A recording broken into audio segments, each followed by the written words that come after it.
I was a farmer back in '53, and our crops had suffered the worst drought in 40 years. And then we heard of a man called Wilhelm Reich, who claimed he could make rain using a machine he called the Cloudbuster.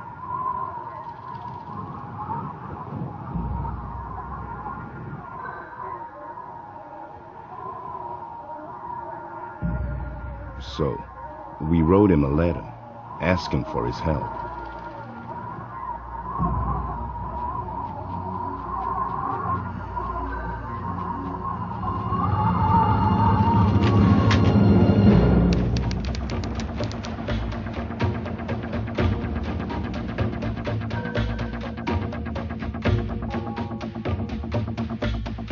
The offer was simple: money for rain.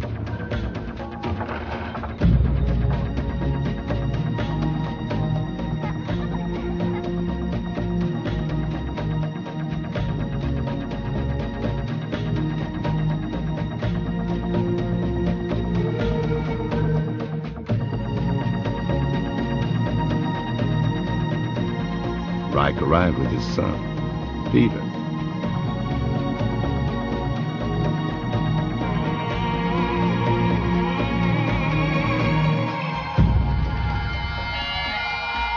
He promised us rain within 24 hours.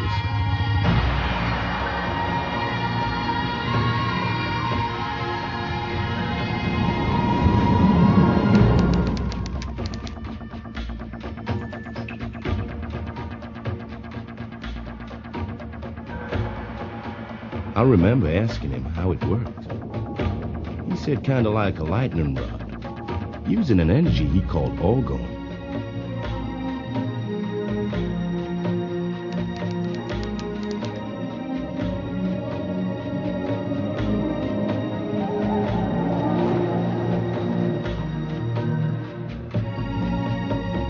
I only found out later why the men from the government were watching him.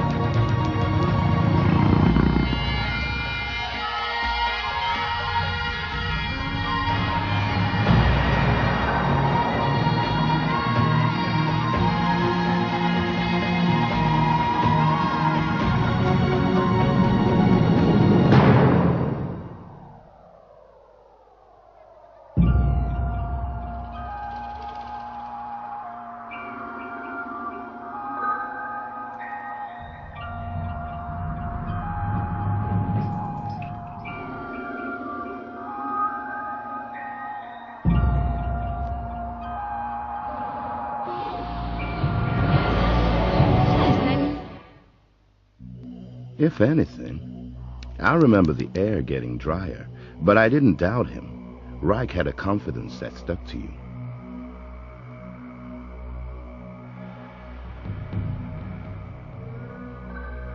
Everybody simply waited, passing time, hoping this strange machine would work.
machine sure did something.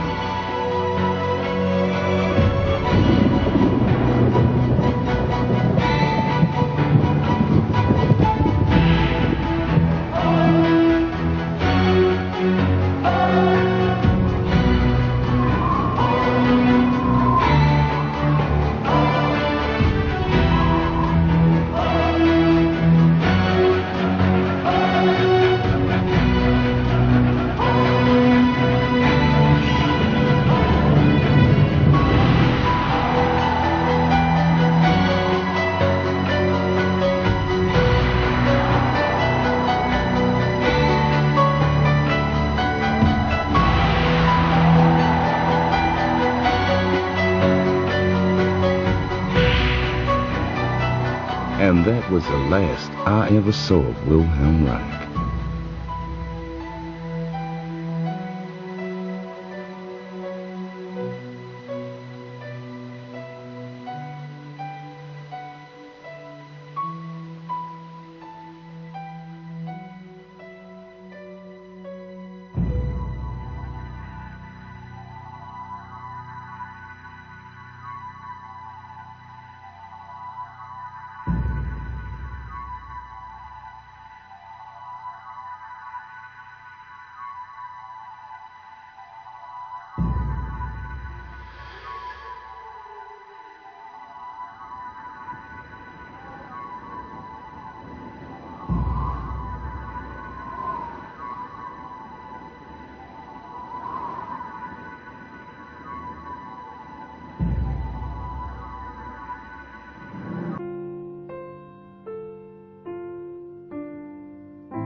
In the 1930s, Dr. Wilhelm Reich, a prominent Austrian physician and psychoanalyst, discovered a powerful new physical energy, and for the next 2 decades, devoted his life to the investigation of its laws and properties.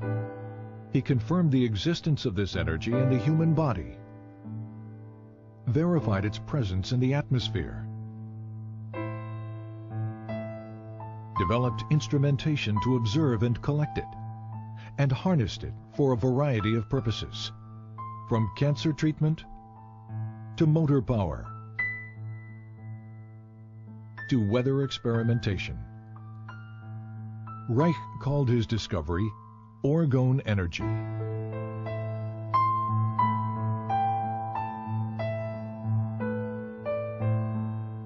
But tragically, it was a discovery that the world was not ready for.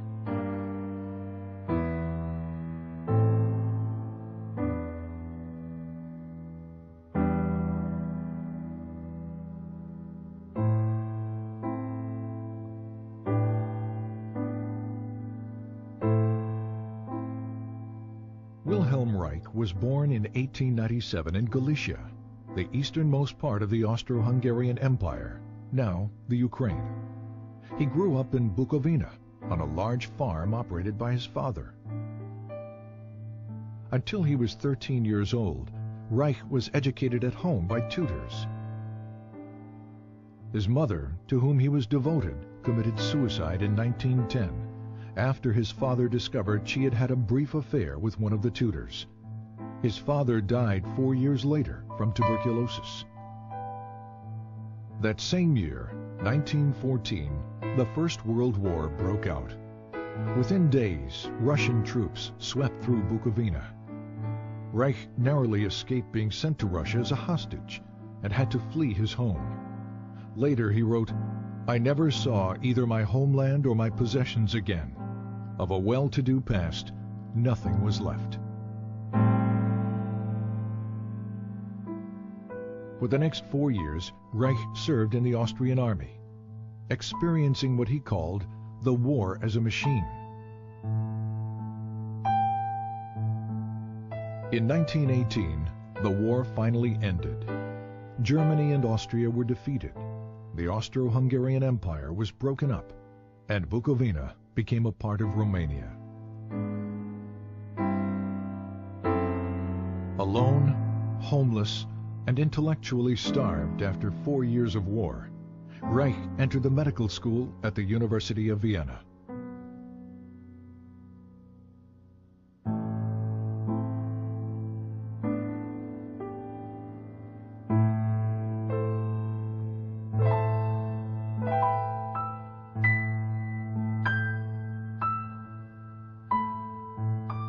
Reich's recognition of the significance of sexuality drew him to the work of Dr. Sigmund Freud, the father of psychoanalysis.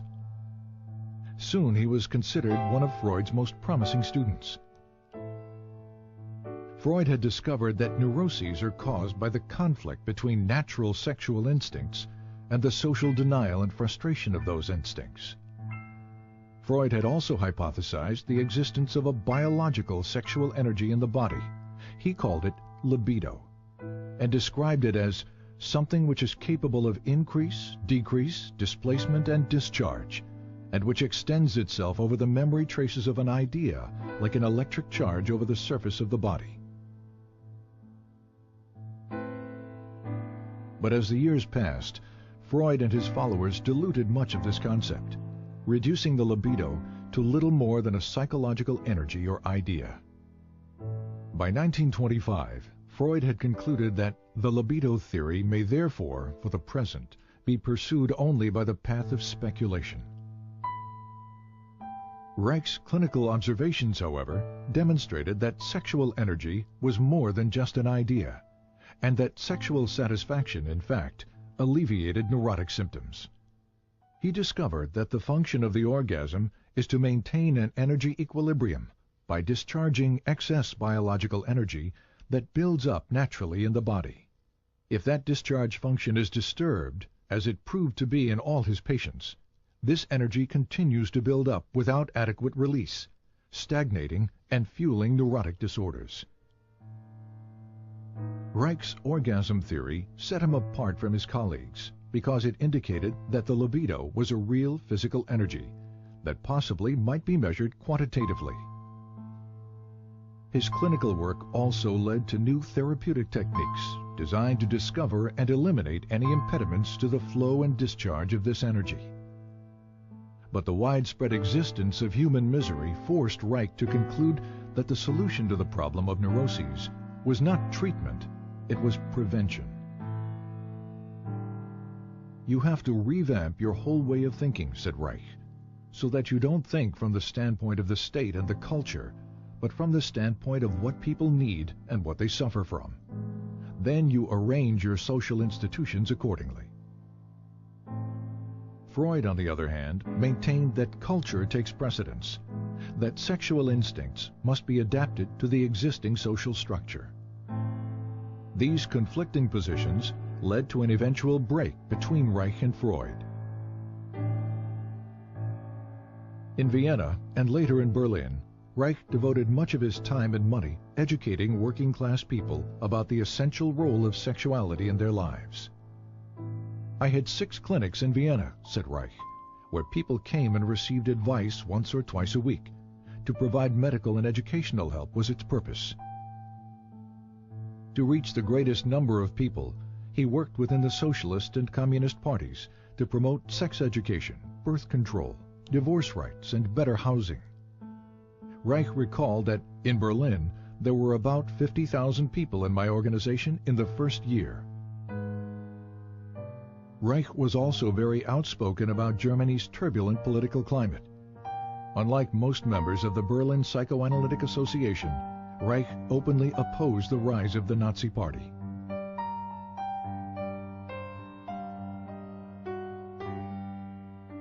But his activities exacted a high price.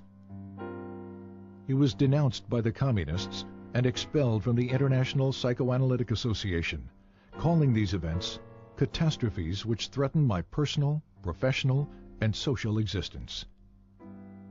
When asked what he would do, Reich replied, "Just go on."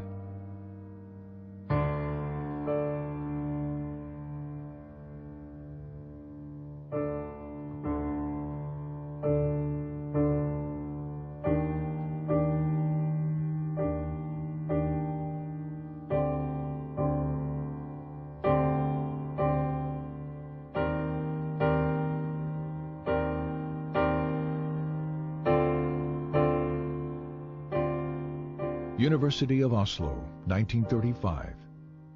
While continuing to teach and develop his innovative therapeutic techniques, Reich began a series of laboratory experiments to verify the existence of a physical, biological energy expressed in the emotions.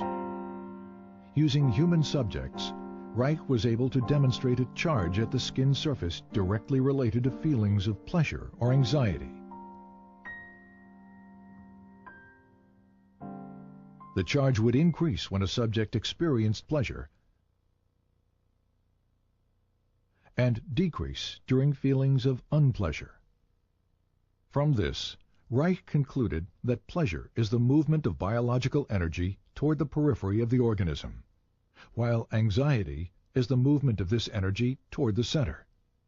He assumed this energy to be electrical. But was it?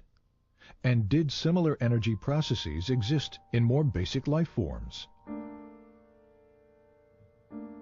Reich discovered that under certain conditions, sterilized and unsterilized substances, such as grass, blood, sand, charcoal, and foodstuffs, disintegrate into pulsating vesicles that exhibit a bluish color. He called these vesicles bions. Reich observed internal motility in the bions, an effect of energy. He also found that certain bions revealed a strong radiation phenomenon, seen here as a white field around the organism, and that these bions could kill bacteria and cancer cells. This radiation confirmed the existence of an energy that did not obey any known laws of electricity or magnetism. Reich called this energy orgone because its discovery had evolved from his investigation of the orgasm function, and because this energy could charge organic matter. When he published his findings, the scientific and psychiatric communities responded with a vicious year-long attack in the Norwegian press. In the wake of this response, and the inevitability of a Second World War, Reich began to look to America as the future home for his work. In August 1939, Reich sailed for America on the last ship to leave Norway before World War II broke out.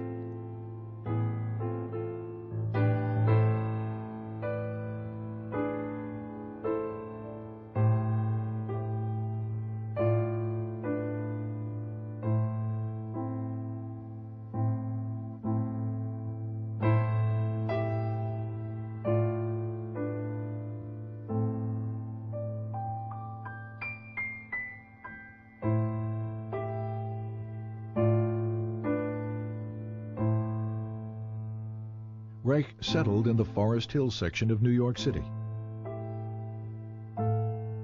He taught at the New School for Social Research in Manhattan.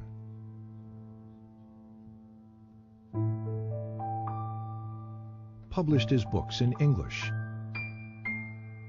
Trained American physicians in his therapeutic techniques. And pursued his investigations of orgone energy. Since the energy appeared to be everywhere and to permeate all substances, Reich had to find ways to isolate and collect it in order to study its functions and make it usable. Experiments demonstrated that organic or non-metallic materials, such as cotton, wool, or plastic, attract, absorb, and hold the energy. Metallic materials, steel or iron, attract the energy and quickly reflect it in both directions. On the basis of these experiments, Reich constructed small boxes with alternating layers of organic and metallic materials, with the inner walls lined with metal. The organic layers attract the atmospheric orgone energy, which is then directed inward by the metal layers. Any energy reflected outward by the metal layers is reabsorbed by the organic material, attracted back to the metal, and directed toward the inside of the box. The result? A higher concentration of orgone energy inside the box. The more layers, the higher the concentration. This accumulation of energy can be verified in a variety of ways. For example, a constant temperature difference exists between the air above the box and in the surrounding air, contradicting the second law of thermodynamics. There also exists a slower electroscopic discharge rate in the higher orgone concentration within the box. These layered boxes, known as orgone energy accumulators, became a valuable tool in Reich's scientific and medical research. Initially, they were used to observe visual manifestations of orgone energy within the enclosure and to test the effects of orgone radiation on cancer mice. Because his results with cancer mice were so promising, Reich decided to test the effects of orgone radiation on human subjects. He constructed orgone energy accumulators that were large enough for a person to sit in, and in 1942, he began experimental treatments with cancer patients. They were all terminal cases. Reich promised no cure and charged no money. Over a period of time, the patients showed marked improvement, relief of pain, healthier blood condition, weight gain, and the shrinkage and elimination of tumors. Despite these positive results, the patients died, reinforcing Reich's conviction that cancer is a bioenergetic shrinking following emotional resignation, and that the tumors themselves are not the disease, but merely a local manifestation of a deeper systemic disorder. Once again, Reich's focus became prevention. Reich also discovered that water and high humidity absorb and hold orgone energy, making it difficult to carry out experimental work in New York City during the summer. In 1940, on a camping trip to New England, Reich discovered the Rangeley Lakes region in Maine. With its low humidity and clean air, it provided an ideal environment for his work. In 1942, Reich purchased an old farm bordering on a small lake.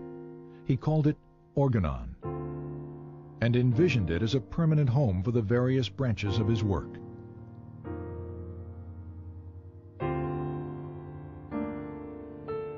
In 1945, a student's laboratory was built.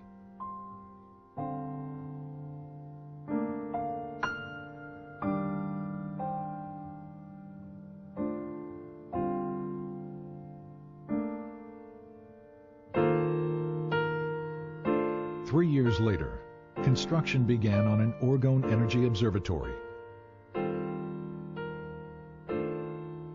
which included additional laboratory facilities, Reich's study and library,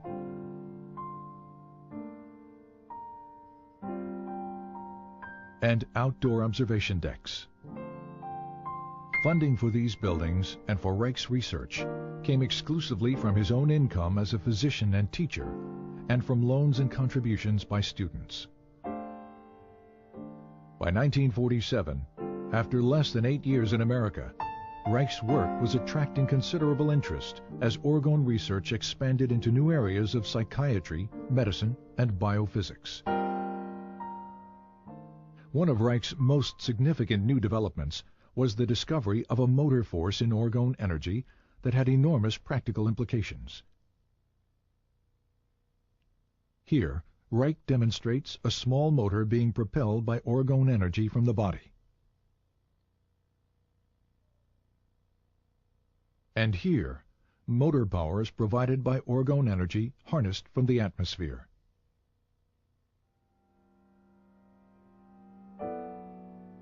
With the development of Orgone, Reich's dream of a home for his work was slowly becoming a reality.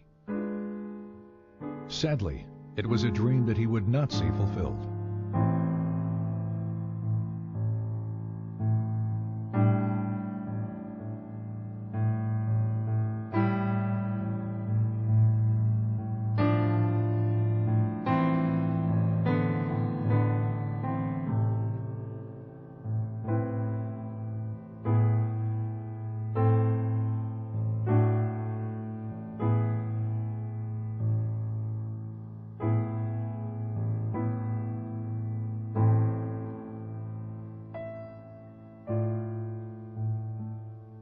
In 1947, this article, written by freelance journalist Mildred Brady, appeared in New Republic magazine. It was filled with distortions and innuendos about Reich's sexual theories and orgone research. Brady's most inflammatory claim was that Reich was building accumulators of orgone energy which are rented out to patients who presumably derive orgastic potency from it. Implying that Reich was a danger to the public, Brady challenged the medical authorities to take action against him. 2 months later, the article was brought to the attention of the Federal Food and Drug Administration. The result was a 10-year campaign by the FDA designed to destroy Reich's work. The FDA focused on the orgone energy accumulator, which Reich and other physicians were using experimentally with patients.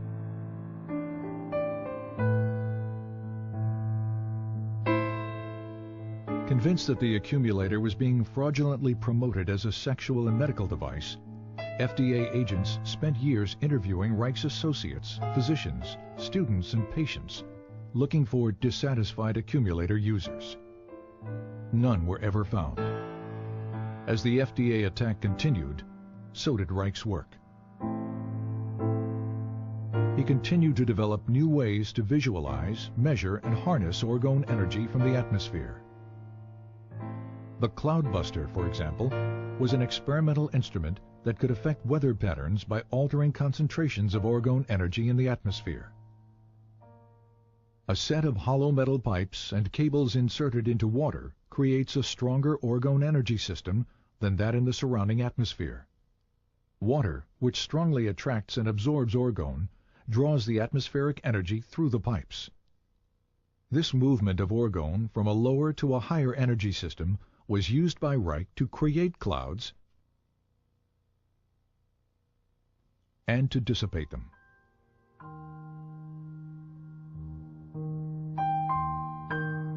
In 1953, during a long drought that threatened the Maine blueberry crop, several farmers offered to pay Reich if he could bring rain to the parched region.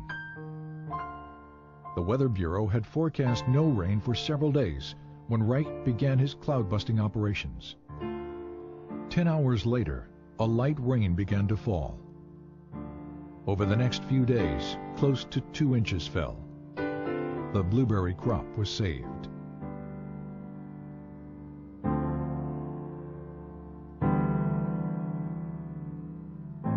In February 1954, the FDA filed a complaint for injunction against Reich in the federal court in Portland, Maine. The complaint declared that orgone energy does not exist. It asked the court to prohibit the shipment of accumulators in interstate commerce and to ban Reich's published literature, which they claim was labeling for the accumulators. Reich responded to the complaint with a lengthy letter to Judge John Clifford, explaining that he could not appear in court since doing so would allow a court of law to judge basic scientific research. Scientific matters, he wrote, can only be clarified by prolonged, faithful, bona fide observations in friendly exchange of opinion, never by litigation. I therefore submit, in the name of truth and justice, that I shall not appear in court. Judge Clifford did not accept Reich's letter as a valid legal response, and the injunction was issued on default, as if Reich had never responded at all. But the injunction was even more excessive than the initial complaint. It ordered that all orgone energy accumulators and their parts were to be destroyed. It ordered all materials containing instructions for the use of the accumulator to be destroyed as well. It also banned a list of Reich's books containing statements about orgone energy, until such time as all references to orgone energy were deleted. After the initial shock, Reich continued his work, traveling to Arizona to experiment with the Cloudbuster in the dry desert environment.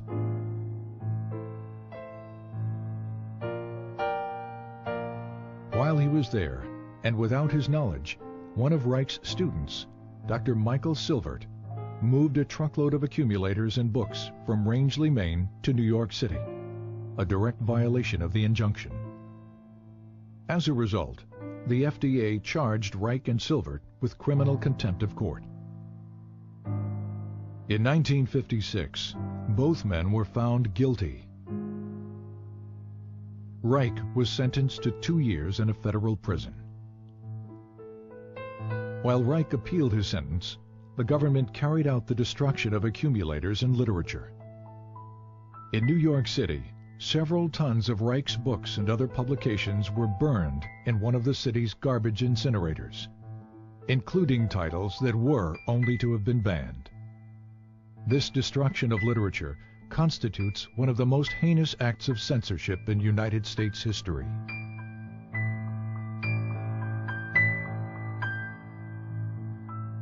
All appeals denied, on March 11, 1957, 2 weeks shy of his 60th birthday, Wilhelm Reich was imprisoned at the federal penitentiary in Lewisburg, Pennsylvania. He died there of heart failure 8 months later, on November 3, 1957, and was buried at Orgone.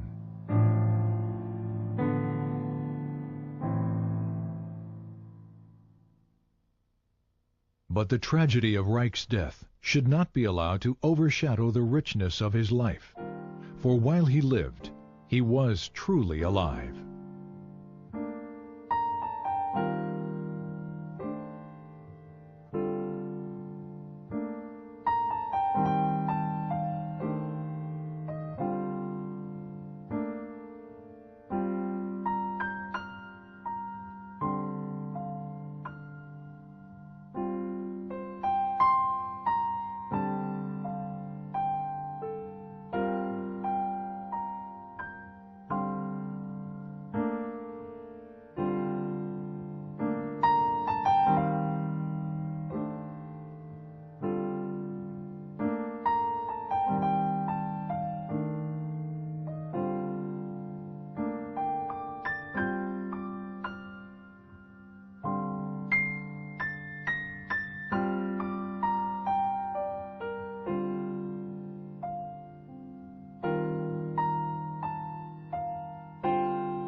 In the course of the history of natural science, it always happened that profound or true thoughts or true facts were always either distorted or flattened out. The danger, especially of distortion, is particularly great in the case of Orgone. We must be scientific, we cannot be political in these matters. And I personally declare that I will be the first to fight with all my strength, with whatever I've got, against such a distortion of our principles.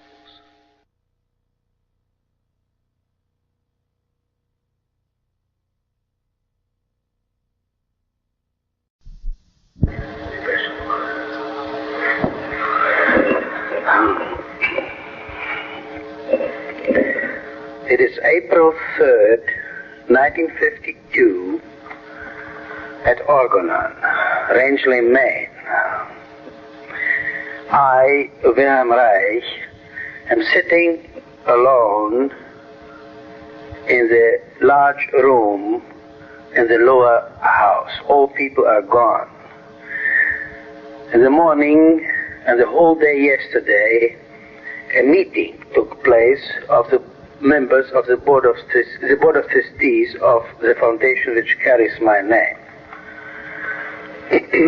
Everybody's gone now, and I would like to add a few words to the recording we made yesterday and today of the disaster which struck Orgone.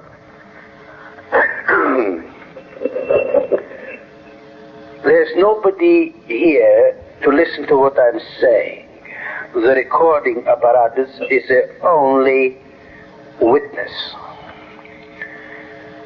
I hope that someone will, at some time in the future, listen to this recording with great respect. Respect for the courage that was necessary to sustain the research work in orgone energy and life energy all through these years.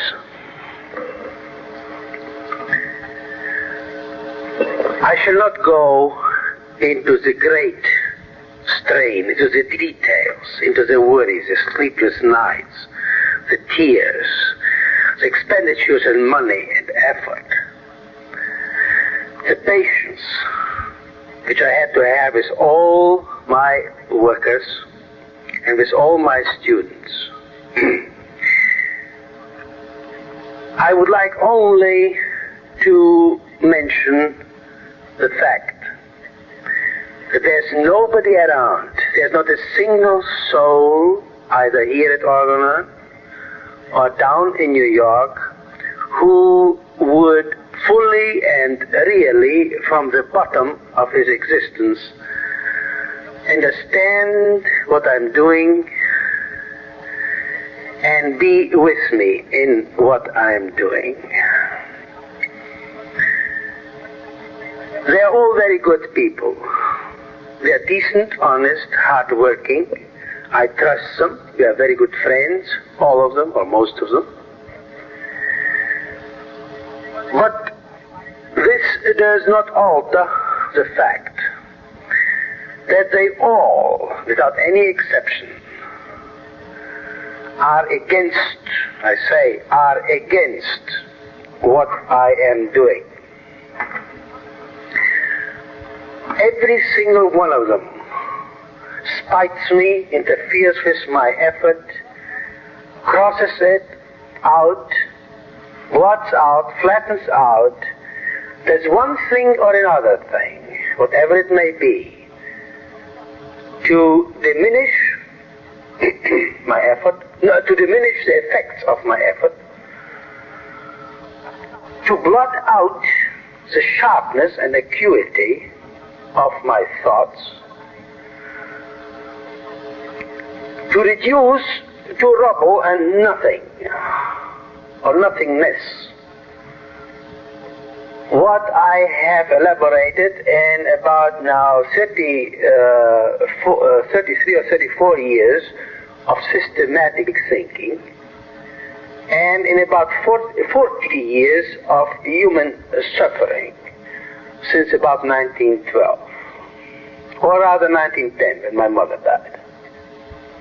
There is not a single soul around who would fully understand or would not say no to it all. This no is identical with I don't want it, I don't like it, I loathe it. Why is it here? Why does he have to exist? Why doesn't he sit down and take it easy?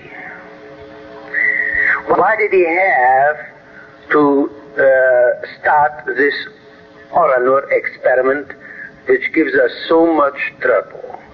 They see only the trouble.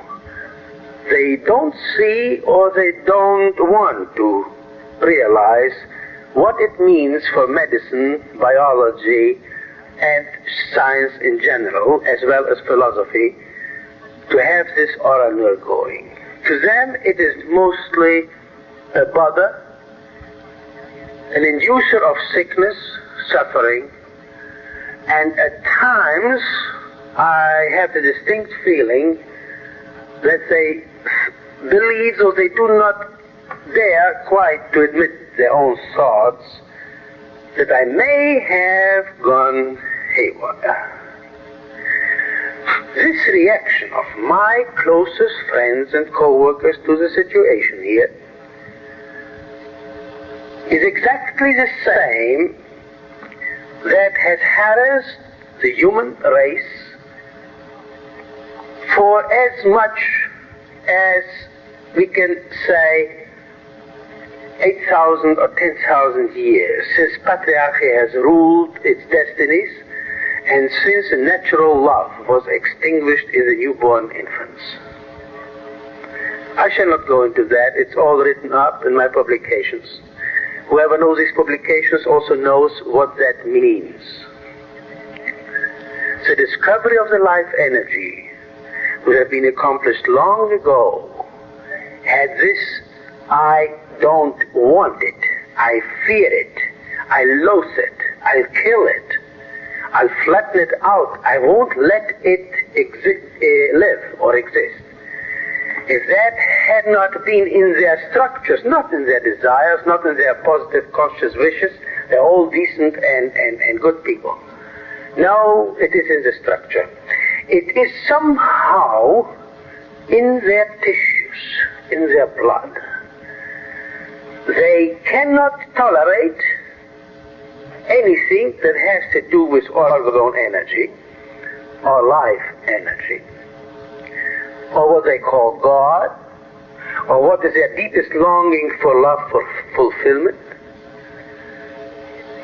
They cannot tolerate it, and they fear it. They fear it by way of structure. Their tissues, their blood, cannot stretch out, cannot take it, evades it, avoids it, and loathes it. I do not say all this to depreciate their efforts, their honor, their loves, their lives. I say it because it is true, because it turns up in every single move, in every single word, in every single opinion, in every single paper, in every single thing they did to whatever ever had to do with the discovery of genitality, life, love. Such people as Lawrence, or such philosophies as Giordano Bruno's, or such great lives as Jesus Christ, and so forth and so forth. It is a sad, lonely chapter of the human race.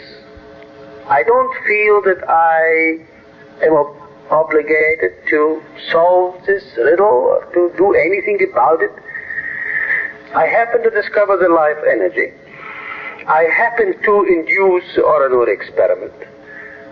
I know what it means for the future development of medicine and biology, philosophy and natural science. I'm fully aware of it, and in this awareness, I am completely alone.